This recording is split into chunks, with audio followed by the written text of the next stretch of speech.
hormati seluruh proses hukum yang ada. Udah.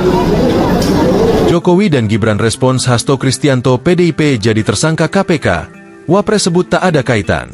Mantan Presiden Joko Widodo atau Jokowi dan Wakil Presiden RI Gibran Rakabuming Raka merespons soal langkah Komisi Pemberantasan Korupsi, KPK, menetapkan Sekjen PDIP Hasto Kristianto sebagai tersangka kasus Harun Masiku. Jokowi meminta semua pihak untuk menghormati semua proses yang sedang berjalan atas penetapan tersangka Hasto Kristianto. Soal Pak Hasto kan ditetapkan sebagai tersangka di KPK ya Pak, tapi nama Bapak itu masih disangkut pautkan atas Ya, hormati seluruh proses hukum yang ada. Udah.